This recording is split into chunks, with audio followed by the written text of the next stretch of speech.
Okay, we're going to call this special meeting of the governing board to order. Thank you all for being here. This is the first meeting with the HLC representatives. Welcome to Tucson, Arizona. Hope you enjoy your stay and hear all the wonderful things about this amazing college. Oh, thank you very much. Should I address you as Madam Chair? Would that be okay? Whatever, Teresa's fine too. Okay, I'll say Madam Chair. A little more formal on this one. I'm going to take the time to introduce myself and the team, and we'll have each of the board members introduce us. My name is John Mago. I'm hailed from parts called Minnesota. Of course, we got lots of snow for those who know that now. Nice and chilly there. I've spent the last 18, 19 years now at Anoka-Ramsey Community College, so I definitely appreciate the community college system. In comparison, it's fun traveling around the country and doing this. I've been with the Higher Learning Commission since 2008, and one of the things I do enjoy most is meeting with the boards and learning about other stakeholder groups, so thank you for having us here. And we'll start with Summer. Is this on? Oh, it is. Hi, I'm Summer DePro. I've been with HLC since around 2017. I may have said the wrong date earlier today. And I'm the chancellor, so I have a similar position to Jeff at the University of Arkansas Pulaski Technical College in the capital city in Arkansas. So I am privileged and honored to be here with you and get to learn from you as much as hopefully you learn from us. Thank you. Welcome, Governing Board. Thank you for having us.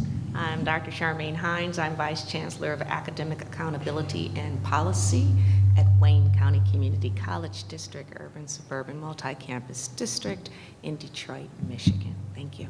It's a mouthful, isn't it? Henry? Good morning, everybody. I am Dr. Henry Horace. I've been with HLC since 2019. I worked for City Colleges of Chicago as the Dean of Instruction for many years. I took early retirement, but I love this work, so I'm happy to be here and looking forward to working with the rest of you. Dr. John Knighty, Vice President of Student Success at Illinois Central College, which is in the middle of Illinois in Peoria. I've been with HLC since 2021. And before we introduce yourselves, I'm going to have you do it a specific way. If you could introduce yourself and tell us how long you've been on the board and why you decided to be a board member, we'd appreciate that. Madam Chair? My name's Teresa Riel. I've been on the board for almost 2 years, and I taught at Pima College for 23 years, and sometime during that tenure I was in the audience saying, if I was queen, I would do it differently. And so I retired 2019, and then in 2021, some of the Pima College faculty called me up and said, hey, you remember back in the day when you were lipping off? We want you to run for the board. So I ran for the board because I thought that I could bring some of my math skills to the board and some of the, understanding how things actually run at the college to the board. Thank you. Very good. Thank you. My name is Wade McLean. I've been on the board 2 years. I was appointed to fill a vacancy due to a resignation, and the reason that I put my name in the hat to be on the board was because of the conflict that was going on between board members. So my number one priority was to establish some kind of collegiality on the board, and I think we have accomplished that in the last 2 years. Excellent. Thank you. I'm a former K-12 superintendent and chaired a number of visitation teams from North Central over the years. So appreciate you being here. Thank you. Thank you. May I ask a quick question? Who appointed you? County School Superintendent. Got it. Thank you.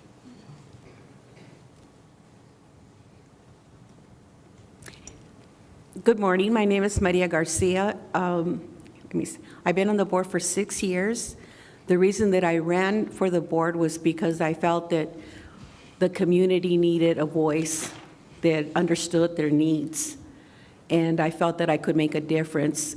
In addition to that, there was other financial responsibilities that I thought that needed to be addressed, and I also wanted to understand the program better.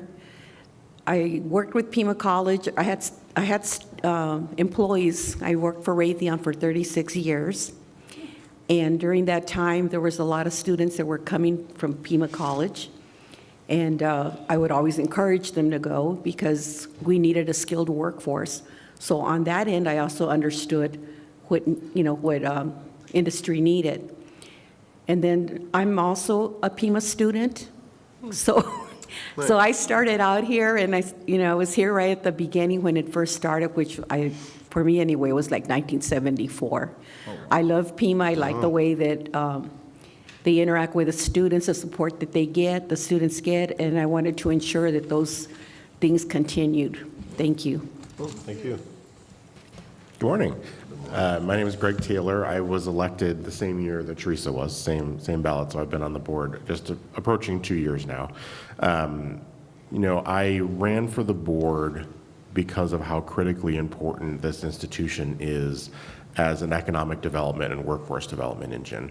In my day job, I'm the vice president of a health insurance company, and we have thousands of providers in our network, and so many of their employees have been trained here. Whether that's techs or nurses or physician's assistants or the full gambit of that healthcare workforce. And so when my predecessor in the seat decided not to run, and there was a vacancy, I wanted to make sure, and I'm excited, we're about to have our grand opening soon of the Health Professions Center of Excellence on the West Campus. I don't know if you've been out there yet or not, but hopefully you will be soon.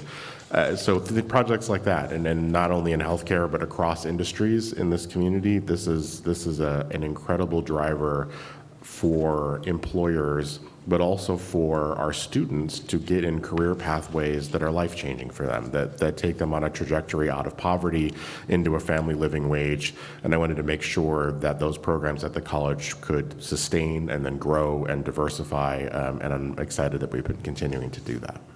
Excellent. I have to say you guys have some excellent reasons for being on the board, and I commend you for that. So thank you for that. Sometimes people just say, it sounds like something to do. Yeah, I've seen it all. So we're going to start some questions here. These are just directed, and just provide us the best answers you can. I have a list of 40, so we got to started. Thanks, man. I appreciate that. So as a board, how are you oriented into being a board member, and then what kind of training do you participate in an ongoing process?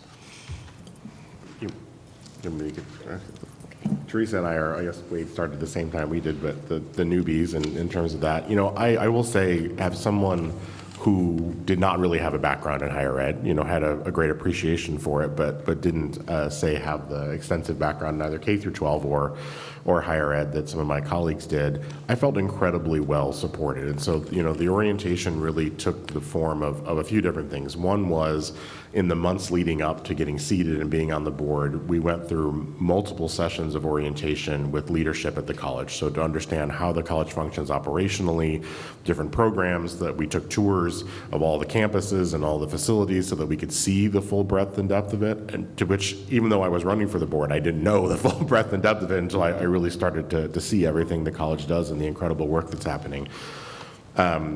We also were sat down with the AC4, so it's like the local trustees association, and there was a individual they brought in from ACCT that did orientation for us on sort of best practices in being a governing board member, best practices in governance, open meeting law, the full gambit of things that we had to do. And then in addition to that, I would say one of the most impactful things for me, and I've continued to go in terms of your question about sustaining training, is to participate in the Association of Community College Trustees events. So I've been to the Leadership Congress twice now. I've been to the Legislative Summit twice now. And that first year, so we were started in January, and then the Legislative Summit was in February, and part of that there was a new trustee academy.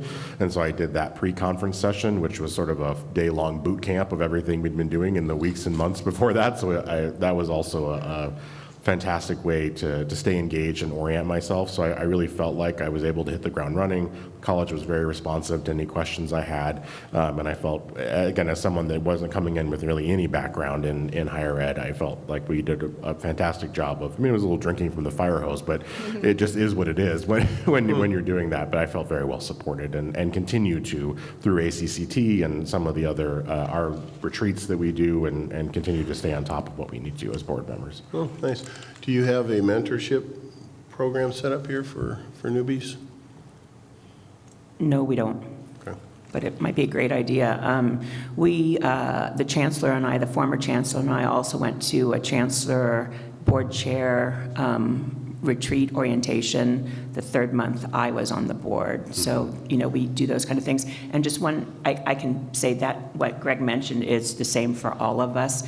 But also, that drinking through the fire hose, there were a couple of times the first year and the second year when the board realized we needed some refreshers. So we did, the board requested that we do Robert's Rules of Order and open meeting law training again, because we just wanted to have a clearer picture of how all of those rules applied to us. So it's either people from the outside suggest we do something and then we do it, or it's, we feel we need it ourselves. I have a question for Teresa. So it's interesting because you and Greg are sort of at different places, right? Greg had no information. You had all the insider information. What did you learn about the board through your orientation process that sort of surprised you as a former faculty member? I really thought that a board member could make change individually, my strong beliefs, but I realized it's a group effort. We all work together, so we collaborate, we compromise, we decide the best outcomes for the college, and then we don't mandate that. We talk to the chancellor. So I really wasn't aware that I wasn't going to be able to be boss. So yeah, it's a collaborative process. And this is an amazing board. We get along. Almost all of our votes are unanimous. We don't always agree, but we know that it's important to all support each other and support our decisions. So I guess that's completely off talking about orientation, though, but thank you. Yeah, but it's just, thank you. It's always okay to agree to disagree. That's how we continue to move forward. So tell us about, so we have a new chancellor. What kind of relationship and rapport have you established so far? Okay, you're looking at me. Yeah. So we went through a long process. We had quite a few people apply for the job. We had an outside external committee that narrowed it down to a few candidates, and then the board made the final decision. So we've had meetings with the chancellor. He's met with each of us individually about every 3 weeks, and he's met with the vice chair and I on numerous occasions, and we've just discussed, how he sees the college working and how we see him working for the college. So I think we have a great rapport going. I did email the chancellor recently.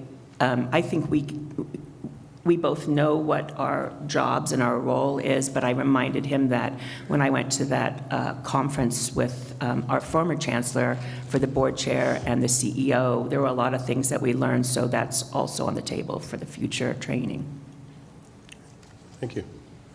Now this one here is for Maria. Oh, okay.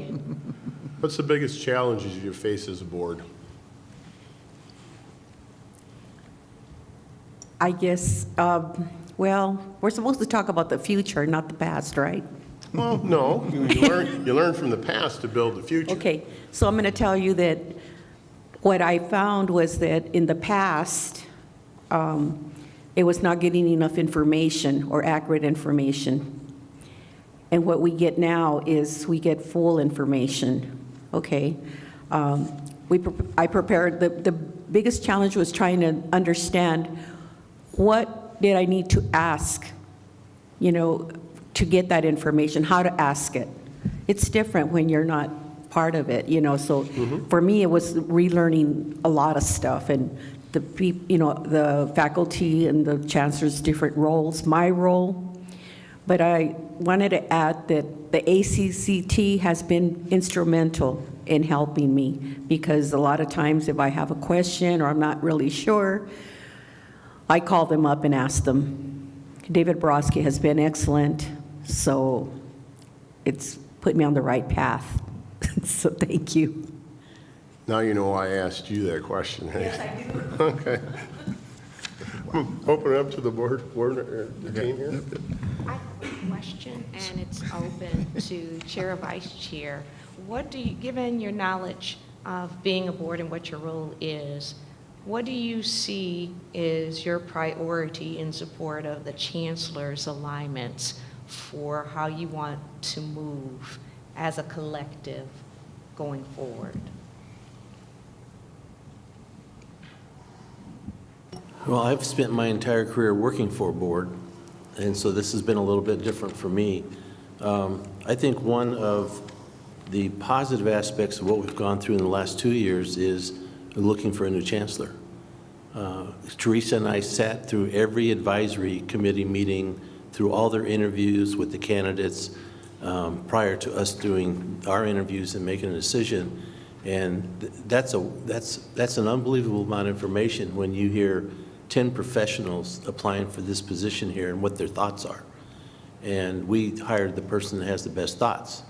And so to me, that was an exceptionally positive experience. We've had 3 chancellors in 2 years. The accolade goes to the staff of the community college because through thick and thin, the staff has done an admirable job keeping the ship righted in the right direction. So we can't compliment them enough. And the excitement is having a new chancellor with a fresh set of eyes that can come in and look at the organization and evaluate the organization. And I'm in hopes that the board will be supportive in the changes that he thinks needs to be made. Thanks. So may I just comment real quick? I also want to mention that we know with the new chancellor, there will be possible changes, and this board supports the chancellor in making changes that are appropriate for where he sees the college moving in the future. And by the way, I think change is good. I think if you're not changing, you're actually going backwards. So we're going to try to make that a positive activity at the college. Thank you. May I ask a question? No, go ahead. Sure. Given your comment about having what I characterize an information desert, along with, do I talk about the past or the future? So I want to ask a question about that. Going forward, what do you expect to see with regards to new policies, new curriculum? What kind of argument do you want to see? And how will you balance and embrace shared governance with the people that are all sitting behind us here, plus your faculty, moving forward in those, say, a new program proposal or a new policy addressing anything related to staff, those kinds of things? What do you want to see moving forward? So shared governance was changed during our former chancellor. Pretty much it became, in my opinion, a top-down rule.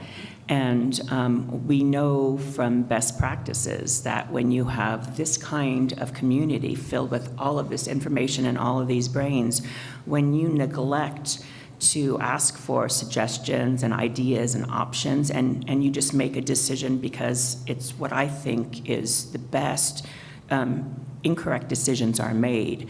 So the last 2 years, we've really worked on realigning the college to understand what shared governance is. Shared governance doesn't mean that the chancellor is sharing ideas with the college. It's back and forth information. So I think we've made, considering it was pretty much not happening that way at all, we've made great inroads on improving shared governance practices at the college. We're not completely there yet, Right. but we know how to get there.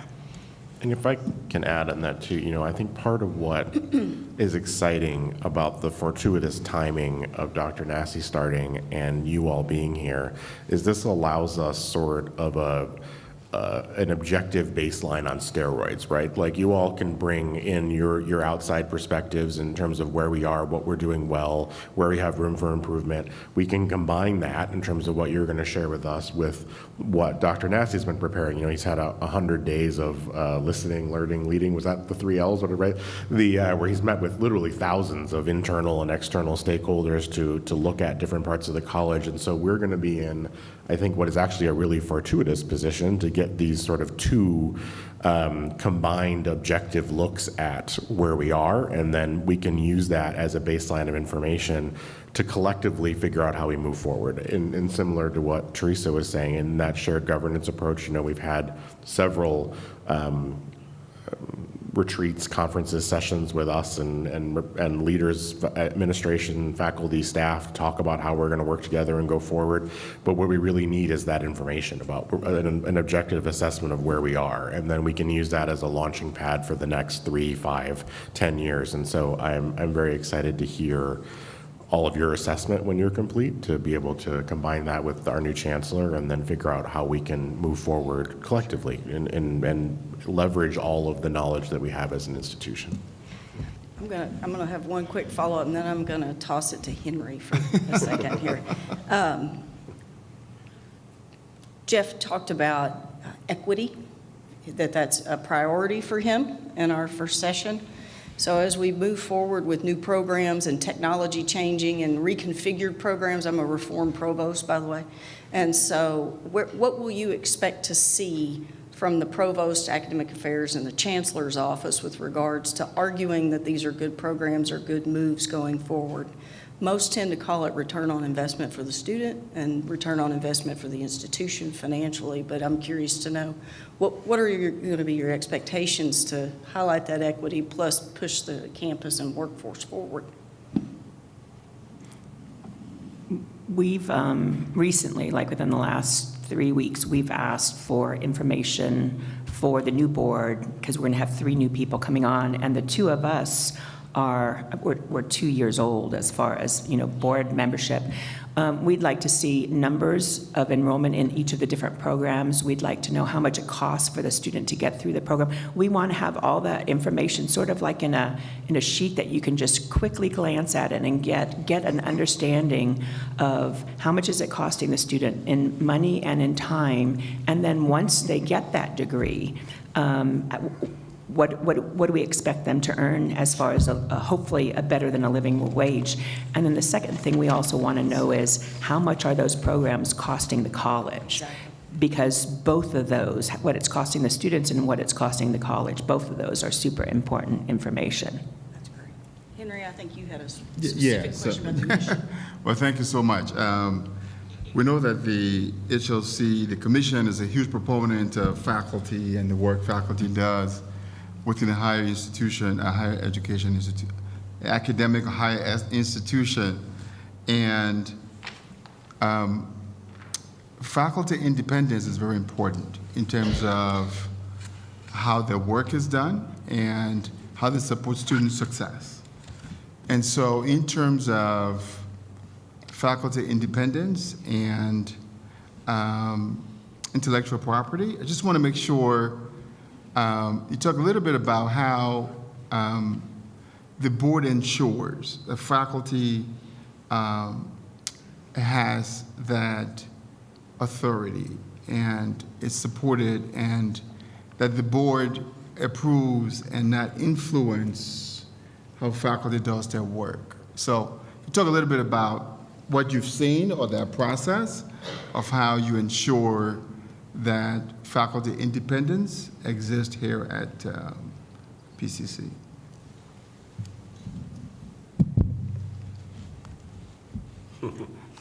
I feel like I'm talking way too much, but so we have an amazing faculty senate, first of all, where there's a senator from every one of the areas, and they do a great job. They meet once a month. They work well with PCC, our faculty union, for representation. They represent all faculty employees, even though it's a union.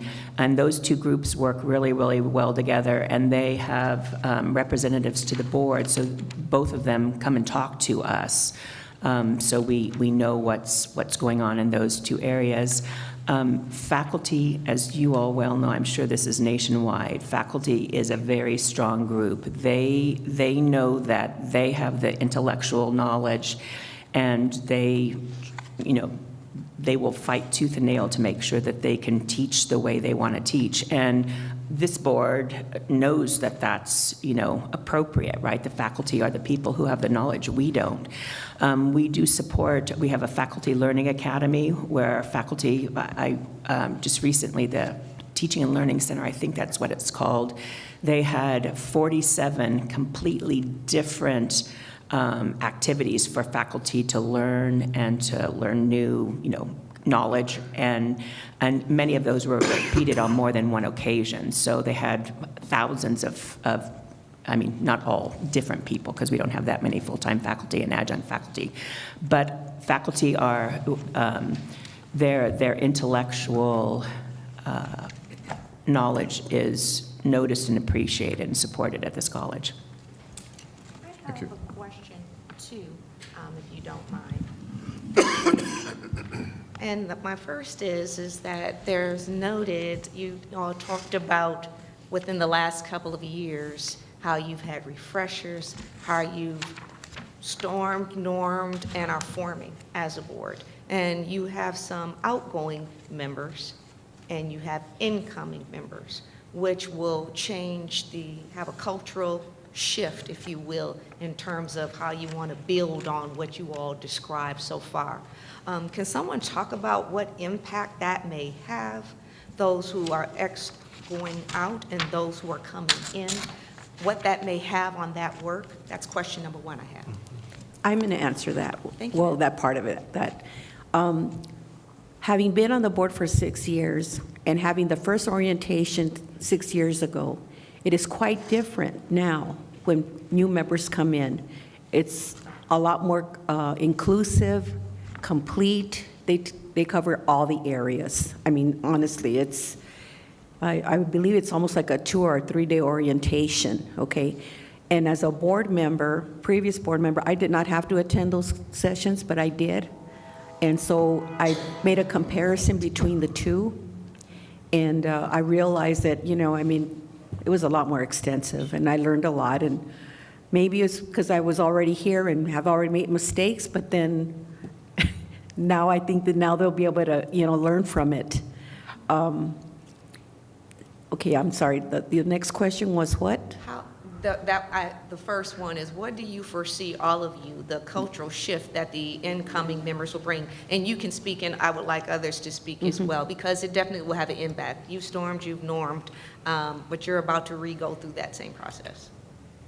So new members coming in is going to change the current cultural makeup of your board and those dynamics. They'll have to be retrained and be refreshed. What do you anticipate of what you know with them on how that will change? Well, I've heard of 2 of them before. And I've met with one of the new board members that is going to be coming in already. And I think they're going to be great. I mean, they're open, they're here for the right reasons as far as I'm concerned. They're here for the community. They understand the importance of the college, that's why they ran. So I think it'll be positive. How many incoming will be elected versus appointed? All 3 were elected, although 1 ran unopposed. Thank you. My last question is how many employees does your governing board have? How many employees do you have? Just the chancellor. 1 and 0. Oh, yeah, I thought you meant like working for us. No. Great, thank you. It almost was rhetorical, and I asked that because it was a follow-up to my earlier question. All the information and data that you said you're requesting and adding, which is good information, is so that you can support Dr. Nassi. In what way? It kind of threw me off when you were asking about it. I didn't understand how you will utilize that information to support your one employee, Dr. Nassi, and what he wants to move forward. I mean, the chancellor runs the day-to-day operations of the college, period. But what our charge is, and in order for us to be able to understand, because we're going to be asked to vote on things, right? We're going to be asked to approve expenditures, we're going to be asked to approve budgets, we're going to be asked to approve all of those things. So for us to be able to understand whether he's making choices that make sense in the context of the community in which our college resides, we need to understand the context, and that's what that data provides. So we're not trying to direct him to do one thing or another. We just want to make sure in our role in terms of supervising him as chancellor that he's making correct decisions. Again, not to make the decisions for him, but when he makes the decisions and says, this is what we need to do, this is what we need to do, that we understand the context that he's working in rather than us trying to evaluate that in a vacuum, which is impossible. So we're just serving our governance role and supporting him in leading the college. You get an A for that ACCT training. Great job. All right. Hey, we've got just a couple minutes left here, so we're going to Okay, finish up yeah. with our questions for you. So the college's mission was adopted, I think the most recent mission was adopted in 2021. Would like to know the role the board played in that process. When they changed the mission, the mission statement, we participated. We had a special study session for that in order to understand the reasons behind the change, and we agreed on that mission as a board. We also, last year, we attended some futures conferences where we're thinking ahead to the future. And then when Dr. Nassi was hired recently, we also extended our strategic plan by 1 year because all of those are tied in, and we didn't want to make changes. The 21 to 25 plan, with all of HLC and everything else going on, we realized that we could just extend it by 1 year, and then we're going to start fresh as soon as you guys finish with us. We got 1 minute left here. Just to summarize here, what stood out most is I circled my little, I have 3 C's here. I got a new chancellor, you got some collaboration, and it's all for the benefit of change. That's what I picked out from this. You guys want to move forward. Obviously, with new board members, that was one of the good questions that we had was, okay, how do you keep this ship moving forward?